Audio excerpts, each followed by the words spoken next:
एकमेव हेतू आहे की विनामूल्य ठेवलेला आहे. प्रत्येक नांदेडकरांना, इतिहासप्रेमींना, लहान मुलांना नेमकी त्या काळातली शस्त्र कशी असायची, त्या काळातली भाषाशैली कशी असायची, डॉक्युमेंट कसे असायचे, ताम्रपत्र नेमकं कसे असायचे, हे परस्पर आपण म्युझियमला काय जात नाही, पण आपण नांदेडकरांसाठी हे विनामूल्य या ठिकाणी किल्ल्यावर आपण ठेवले. त्या निमित्ताने किल्ला बघण्यात येईल, किल्ल्यावरची तोफ बघण्यात येईल, इतिहास समजेल. आणि इसवी सन पूर्व 600 म्हणजे आजपासून 2600 वर्षापूर्वीची पासूनची नाणी या ठिकाणी किल्ल्यावर आपल्याला पाहण्यासाठी ठेवले. तर जास्तीत जास्त संख्येनं नांदेडमधल्या इतिहासप्रेमींनी, लहान मुलांनी, आपल्या पाल्यांनी सगळ्यांनी या ठिकाणी यायला हवं, एक वेळेस भेट द्यायला पाहिजे. दोप तलवार आहे. पूर्वीच्या काळामध्ये इराणी, मंगोलियन लोक तिकडून जे आलेले आहेत त्यांच्या हाईट जास्त असायच्या, आपल्या सैनिकांच्या त्यांना हाईट पोहोचायच्या नाही. त्याच्यामुळं महाराजांच्या काळामध्ये या तलवारींची हाईट वाढवण्यात आली आणि त्यांचं बॅलन्सिंग व्हावं म्हणून पाठीमागे गज काढण्यात आलं. आताच्या संरक्षणासाठी परत या ठिकाणी ती मराठा तलवार वैशिष्ट्यपूर्ण त्या ठिकाणी महाराजांनी बनवून घेतलेली होती. परत वेगवेगळ्या तलवारी ही जी आहे संभाजी महाराजांच्या असल चित्रामध्ये जी तलवार दाखवलेली आहे त्याची एक रेप्लिका किंवा तशी दिसणारी ही तलवार आहे. त्याच्यानंतर ही काती तलवार आहे, जाळीकाम केलेली तलवार आहे, गोलिया तलवार आहे. हे जे चिलकत आहे हे निजामकालीन चिलकत आहे. निजामाच्या काळामध्ये छातीच्या आणि पाठीच्या संरक्षणासाठी जे मेटलचे असे चिलकत बनले जायचे. परत हा जाळीदार मराठा शैलीतला चिलकत आहे. परत हा आणि हाताच्या संरक्षणासाठी बाजूबंद. आणि अफगाणिस्तान लोकांची पुलावर नावाची तलवार आहे. दुसरी बघतात ती मुघल शैलीतली शमशेर तलवार आहे. त्याच्यानंतर ही 4थ्या नंबरची बघतात ती काठी तलवार आहे, म्हणजे धार उलटी असते. त्याच्यानंतर ही 5व्या नंबरची जी बघताय ती मुघल तलवार आहे. त्याच्यानंतर 6व्या नंबरची जी बघताय ती निमशा नावाची तलवार आहे. आणि 2 जी बघतात साईडच्या त्या जफर तकिया नावाची तलवार आहे, जे की उशाला घेऊन झोपण्यासाठी त्याचं नामोल्लेख इतिहासामध्ये मिळतो आपल्याला. अशा प्रकारच्या तलवारी आपण या ठिकाणी किल्ले या ठिकाणी वापरणारा हा किल्ला की आणि कुलूप ज्या ठिकाणी लॉक करण्यासाठी वापरले जाते ही त्याची चावी आहे. आता हा लॉक खुलला त्याच्यानंतर परत केल्याच्यानंतर हा पूर्णपणे लॉक होतो. हा त्या काळातली कुलूप आहे. पाहताय त्याला विजयनगरची कट्यार किंवा गोळकोंडा कट्यार असं म्हटलं जातं. ही जी महाराजांची फोटो आहे, महाराज ॲक्च्युलीमध्ये कसे दिसायचे, शिवाजी महाराजांच्या अस्सल काही चित्रांपैकी एक चित्र आहे ज्यामध्ये महाराजांच्या हातातला पट्टा, हातातली झोप आणि असलेली कट्यार म्हणजे हुबेहूब महाराज दिसायचे कसे हे आजच्या लहान मुलांना कळत होतं. त्या ठिकाणी त्यासाठी आपण ही 3 या ठिकाणी केलेली आहे. त्याच्यानंतर लहान मुलांना सुरुवातीला जे प्रशिक्षणासाठी ज्या तलवारी वापरल्या जाते, बचकाना तलवार त्या ठिकाणी आपण ठेवलेल्या आहेत. छत्रपती संभाजी महाराजांचं अस्सल त्यांच्या हस्तलिखितामधलं दानपत्र या ठिकाणी आपण रेप्लिकाच लावलेली आहे पाहण्यासाठी. त्याच्यानंतर हे ढाली आणि हे जे तुम्ही तलवार पाहताय त्याला धोप तलवार म्हटलं जातं. शिवाजी महाराजांच्या काळामध्ये जे मंगोलियन लोकांचं जे आक्रमण वाढलं होतं त्यांना प्रतिसाद देण्यासाठी आपल्या इथल्या लोकांच्या तलवारी त्यांच्या तलवारी पोहोचायच्या नाही. त्याच्यामुळे महाराजांनी त्यांची लांबी या ठिकाणी वाढवली आणि त्याचं बॅलन्सिंग वापरून पाठीमागे गज काढलं हाताच्या संरक्षणासाठी परत ठेवली. अशा प्रकारच्या या मराठा धोप तलवार इतिहासामध्ये आढळून आली. त्याच्यानंतर तुम्ही जी ही तलवार पाहताय हिची धार उलटी असल्यामुळे हिला काठी तलवार म्हणतात.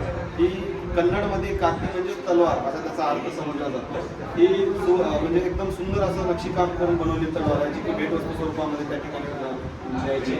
ही जी तलवार बघताय ती अर्धचंद्रकार दिसत तुम्हाला, त्याला गोलिया नाव असं आहे तलवारीचं. हे जे चिलकत बघताय ते निजाम काळातील चिलकत आहे. साईडचे 2 बाजूबंद आहे जे की हाताच्या संरक्षणामध्ये लढाईसाठी वापरले जायचे. त्याच्यानंतर हे मराठा शैलीतलं चिलकत आहे जे की पूर्ण जाळीमध्ये बनल्या जायचं. त्याच्यानंतर हे इराणी अफगाणी लोकांची पुलावर नावाची तलवार आहे. 2 नंबरची तलवार बघतात ही मुघल शैलीतली शमशेर नावाची तलवार आहे. त्याच्यानंतर ही काकी नावाची 4 नंबरची तलवार आहे. त्याच्यानंतर ह्या मुघल तलवार, परत ही निमशा तलवार, ही जफर तकिया तलवार अशा तलवारचे वेगवेगळे नाव आहेत. राज्याचं राज्यशस्त्र म्हणून घोषित केलं. पूर्ण हाताच्या संरक्षण व्हायचं, कोपरापर्यंत पार हाताच्या सेफ्टीसाठी यायची आणि याचं ब्लेड 3.5 फूट ते 4 फूट असं कडक पात्यामध्ये यायचं. म्हणजे शत्रू किती दूर असला तरी दूरवरून आपल्याला वार करण्यासाठी सहज सोपं जायचं. असे मराठमोळं दांडपट्टा नावाचं शस्त्र. त्या वेगवेगळ्या राजा महाराजांच्या पण ठेवलेलं आहे. कॅमलची त्या ठिकाणी ढाल ठेवलेला आहे उंटाच्या कातड्यापासून बनलेली.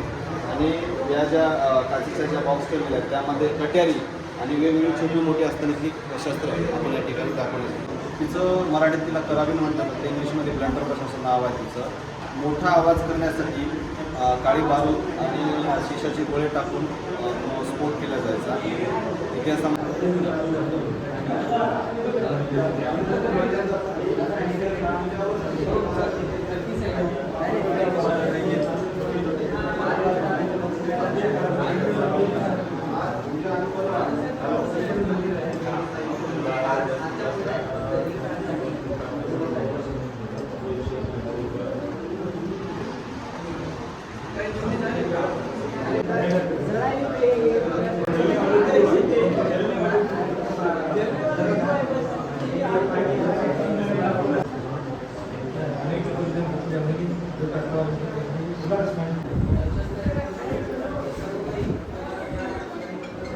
किल्ल्याचं चावी आहे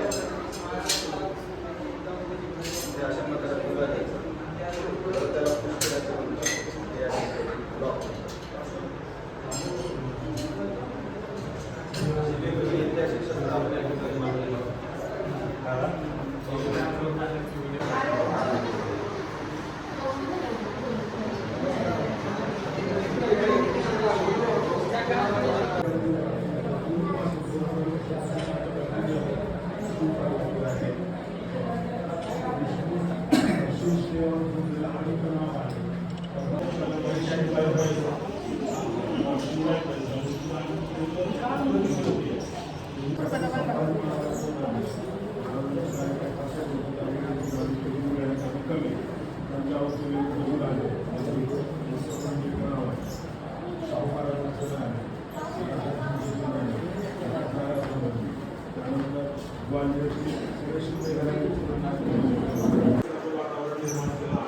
मंदिरं निर्माण केले त्यांची चांगलं त्याच्यावरती शस्त्र तलवार राजगड अशा प्रकारचे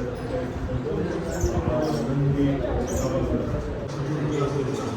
यशवंतराव होळकर मल्हार मातृ शिंदे शिवाजीराव होळकर किल्लेदारांनी बाजूंनी आम्हाला या ठिकाणी बोलावलं आणि या ठिकाणी आपल्या शेवेमध्ये नांदेडकरांच्या सेवेमध्ये हा आपला ऐतिहासिक वारसा तुम्हाला दाखवण्यासाठी आणलेला आहे. आपण सर्वांनी याचा लाभ